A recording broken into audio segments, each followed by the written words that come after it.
dari sektor SDM akan membelanjakan kurang lebih sekitar 15 miliar US dollar.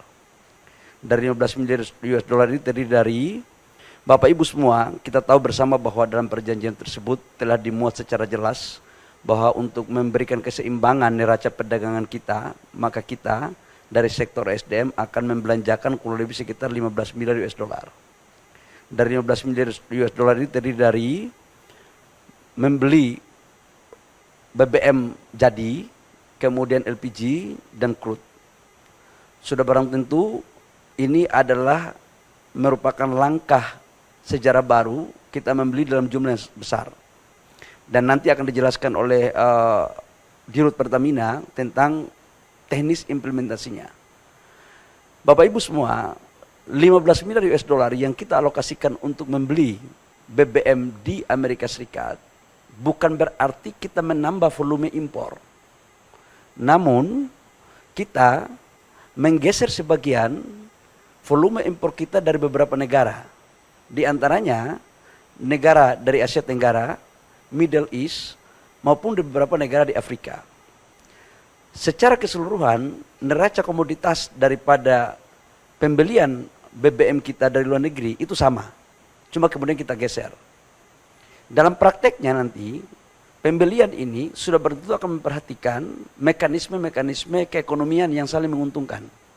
Baik menguntungkan kepada pihak Amerika Serikat dan badan usahanya maupun dari pihak Indonesia. Kita tahu bahwa impor kita cukup besar di LPG, kurang lebih sekitar 7 juta ton per tahun.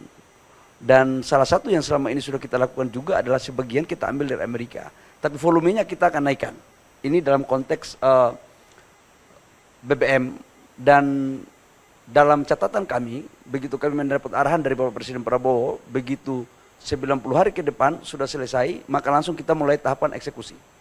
Jadi ini langsung bisa berjalan supaya tidak ada suatu persepsi yang berbeda dari teman-teman yang ada di sana. Yang kedua, kami juga menjelaskan tentang mineral kritikal. Bahwa Indonesia menganut asas politik bebas aktif dalam konteks pergaulan diplomasi luar negeri. Tapi juga Indonesia menganut asas ekonomi bebas aktif. Artinya kita memberikan ruang yang sama kepada semua negara, termasuk Amerika dan beberapa negara lain yang akan melakukan investasi di Indonesia, khususnya di mineral kritikal. Dan ini sudah terjadi sebelum perjanjian ini pun sudah ada contoh, seperti Freeport. Freeport itu perjanjiannya sudah kita lakukan dan mereka mempunyai konsesi secara baik, mengikuti aturan, kemudian juga membangun smelter, kurang lebih sekitar hampir 4 miliar US dollar, dan itu adalah salah satu smelter terbesar di dunia untuk pabrik tembaga. Nah, untuk mineral kritikal terkait dengan nikel, logam tanah jarang, dan mineral-mineral lainnya, kami telah bersepakat untuk memfasilitasi bagi pengusaha-pengusaha yang ada dari Amerika Serikat untuk melakukan investasi dengan tetap menghargai aturan-aturan yang berlaku dalam negara kita. Tapi kita juga akan memberikan prioritas untuk mendukung, memfasilitasi dalam rangka eksekusi, termasuk dalamnya ada investasinya. Jadi ini bisa bersama-sama. Jadi katakanlah mereka mau bangun smelter di Indonesia untuk nikel, kita akan dorong, kita akan kasih ruang yang sebesar-besarnya, sama juga dengan negara lain. Jadi jangan diartikan bahwa kita akan membuka ekspor barang mentah, enggak. Yang dimaksudkan di sini adalah mereka setelah melakukan pemurnian, kemudian hasilnya bisa diekspor. Biar clear nih, biar tidak ada salah interpretasi. Yang berikut, Bapak Ibu semua, saya juga menjelaskan bahwa dalam konteks perolehan terhadap wilayah-wilayah pertambangan yang ada, kami setelah ini kami akan menawarkan kepada mereka mana perusahaan-perusahaan yang ingin masuk dan kemudian kita fasilitasi. Dan saya sudah melakukan pemetaan terhadap lokasi-lokasi yang prospek, karena kita juga harus membangun, menjaga hubungan yang sudah sangat baik ini. Yang berikut saya juga menyampaikan terkait dengan perpanjangan Freeport. Bapak Ibu semua, kita tahu bahwa 2 tahun terakhir telah kita melakukan negosiasi komunikasi intens antara pemerintah Indonesia Mine ID dan Freeport-McMoRan. Secara kebetulan puncak produksi Freeport itu puncak-puncaknya 2035.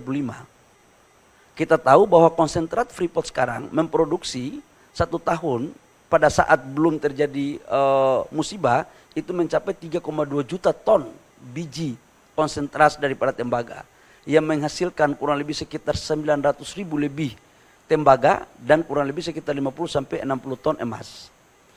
Dan produksi ini adalah merupakan hasil eksplorasi yang dilakukan pada tahun 2002-2003. Karena ini eksplorasinya di underground itu membutuhkan waktu kurang lebih 1 tahun. Nah, oleh karena 2035 itu adalah puncaknya, maka kita berpandangan bahwa penting untuk kita mencari solusi dalam rangka eksistensi dan keberlanjutan daripada usaha di Timika di Papua. Maka hari ini komposisinya adalah saham kita dari 100% itu kita punya 51%. Perpanjangannya ini kita lakukan dengan maksud agar bisa dilakukan eksplorasi di awal dengan menambah 12% saham kepada negara. Jadi dilakukan divestasi. 12% ini tanpa ada biaya apapun, khususnya untuk pengambil alihan 12%.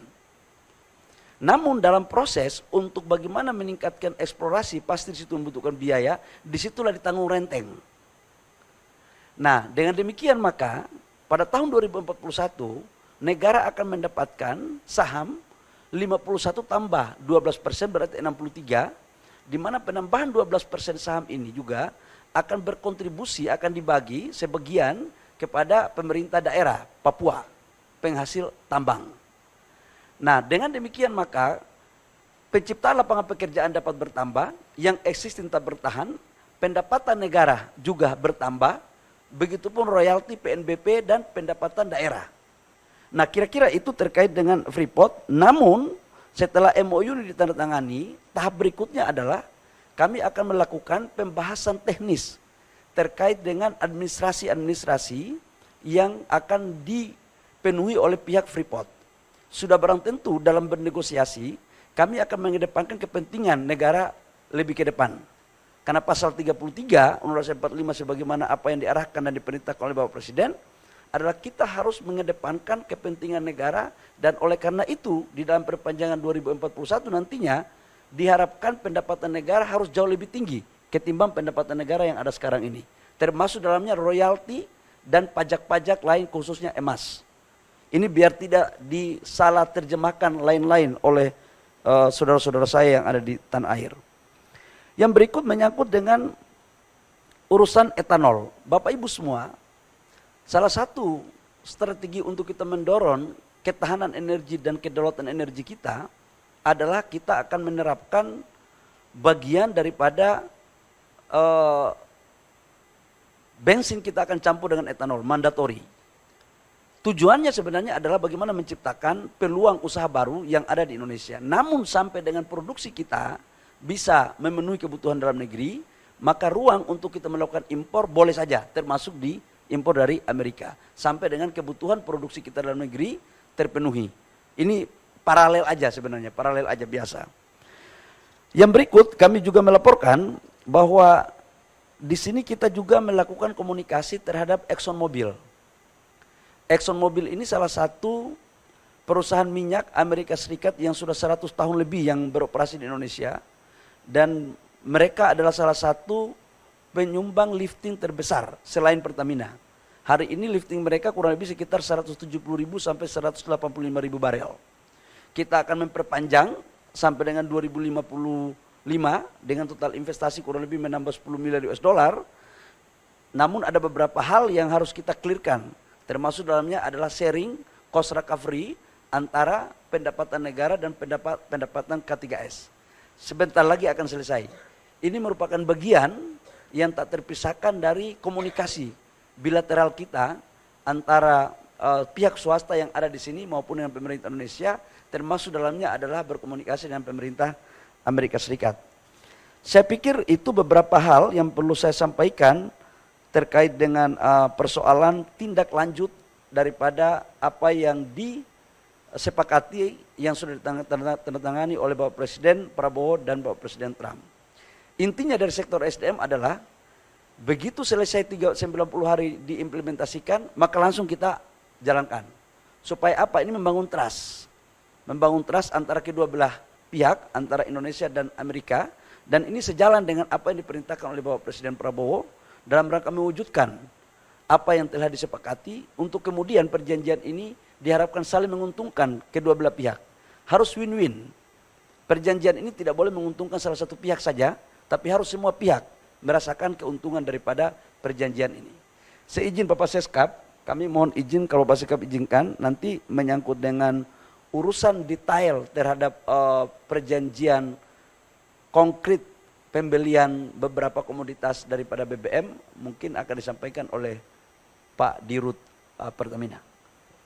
Pak Dirut, Pak Seskap sudah mengizinkan, saya persilakan. Subscribe, share, like, and comment. Subscribe, share, like, and comment. Subscribe, share, like, and comment. Subscribe, share, like, and comment. Subscribe, share, like, and comment.